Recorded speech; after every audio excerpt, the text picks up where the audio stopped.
Hey, what's up, my people? It's good to be back. First of all, I want to apologize for being gone so long. Life got a little busy and the kiddos got a little sick.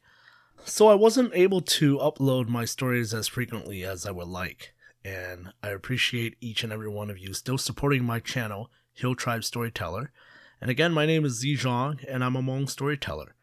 Now, I want to remind everyone that these stories are oral stories that have been passed down from my grandparents to my parents to me, so they're subject to change, and they might not be consistent with other stories that you might have heard from other storytellers.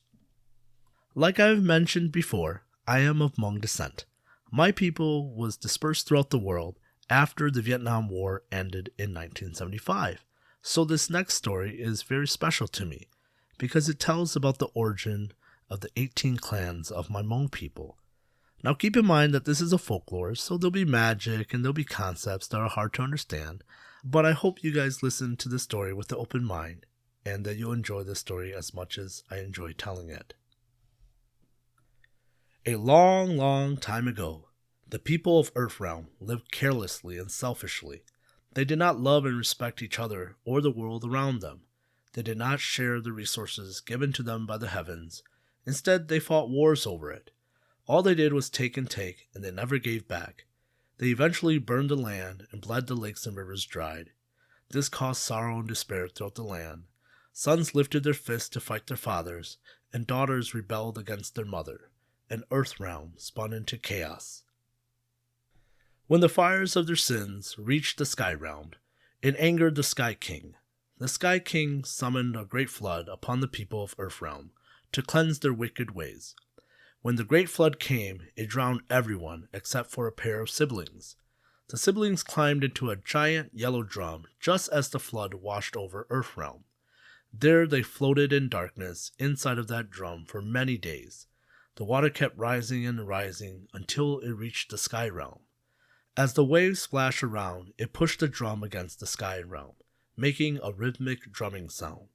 Dum dum, dum dum, dum dum, dum dum. The sound of the drum hitting the surface of the Sky Realm caught the attention of the Sky King. When he realized that the flood had reached the Sky Realm, he ordered his servants to drain the water from Earthrealm. To do this, the servants plunged holes into the Earthrealm by using giant golden spears. These holes eventually became the world's ocean. As they punctured Earthrealm, the water began to recede. After many days, the yellow drum containing the sibling finally settled on top of a mountain.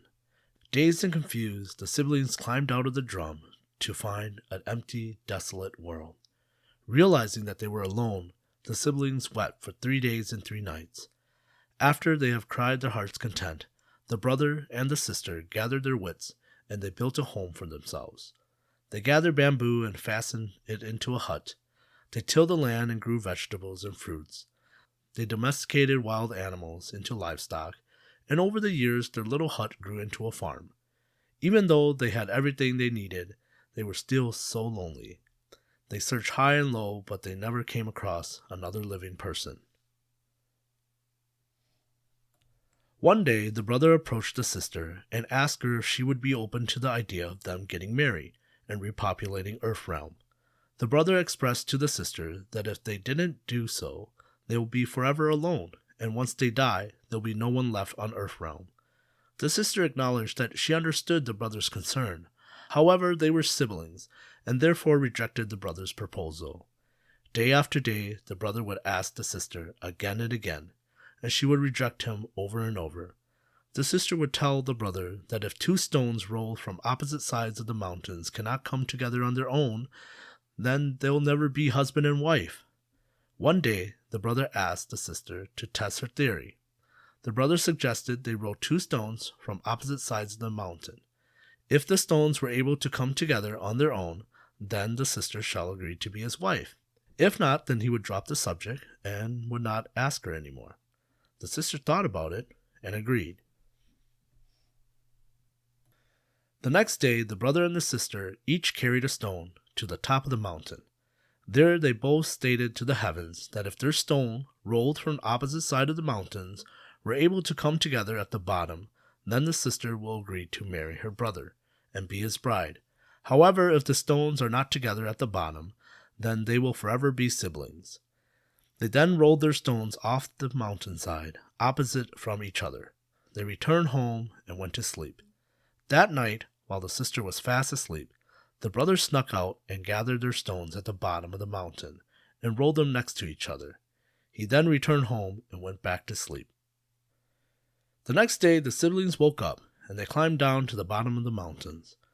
To the sister's surprise, the stones that they had rolled off the mountain the night before were laying next to each other. The brother was overjoyed and asked for the sister's hand in marriage, and she agreed. 9 months later, they gave birth to what they thought was a child. However, this was no ordinary child. It was more like a blob of flesh. The blob didn't have a head, arms, or legs. The blob of flesh was lifeless. Disappointed, the brother and the sister decided to chop it up and throw it away. While they butchered the blob, little pieces of it fell under the table, Lutong, and later became the Zhang clan, Mengxiong. Some flew off and landed on their blanket, Daipa, and later became the Han clan, Mengha. Little bits and pieces of it got on the hammer, Datou, and the stick, Daku, that the brother used to hack the blob up, and later became the Lor, Chu, and Ku clan, Menglou, Mengzhu, Timonggu. A couple of pieces got stuck on a bottle, Luhu, nearby, and became the Vu clan, Mengvu. After the brother finished cutting up the blob, the sister carried it out to the porch, Lule. There she dropped a couple pieces, and it later became the Her clan, Menghe. She put some under a pillow, Lu Hongyong, and it later became the Kong clan, Menggong. She then placed a piece by the brother's geng. So for those of you who don't know what a geng is a wind instrument made out of bamboo that is traditionally played at funerals and celebration in the Hmong culture. And it later became the Cheng clan, Meng Cheng. She left a little piece by the brother's flute, Luta, and later it became the Fang clan, Meng Fa. She walked past their fence, Lulaka, and tossed a couple of pieces there. It later became the Pa, the Kang, and the Cha clan, Meng Pa, Meng Ka, Tia Meng Cha. She threw some in the goat pen, Lungua Chi, and it later became the Li clan, Meng Li. Next to it, she tossed some pieces into the pig pen, Lungguanbo, and later it became the Mo clan, Meng Mo. The sister crossed over their bridge, through Tia, to their garden and dropped a couple pieces on it. These pieces later became the Tao clan, Meng Tao. When she reached the garden, Lu Va, she threw the rest of them there, and they became the Vang and the Yang clan, Meng Va Tia Meng Ya. The sister then returned home, still sad and lonely. The brother tried to comfort her, but he understood her sorrow, for they will never have a normal child, because they are siblings. So they went about their night with heavy hearts, and eventually fell asleep. The next day, the siblings woke up to the sounds of people grinding rice, chopping wood, and breakfast being prepared. They smelled the smoke of the fire pit and the aroma of the spices and herb from the food that was being cooked. They got up and went outside. To their surprise, their little farm had grown into a village overnight. They watched as people sprouted from where they had thrown the pieces of the blob. As they gazed in awe, some of those people approached them and called them mother and father, while others called them friends.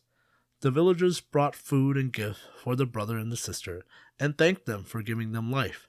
And from that day forth, the siblings were never alone again, and thus the 18 clans of the Hmong people were born. And that, my friends, is the story of how the 18 clan of my Hmong people came to be. And I hope you enjoy this story as much as I enjoy telling it to you. Remember that these folklores are passed down from generation to generation to help explain things that might not be explainable, kind of like what came first, the chicken or the egg. Again, thank you for your love and support, and remember to hit that like and subscribe button so that I can keep on doing what I love doing, and that's sharing my stories with each and every one of you. And like always, I'll see you next story.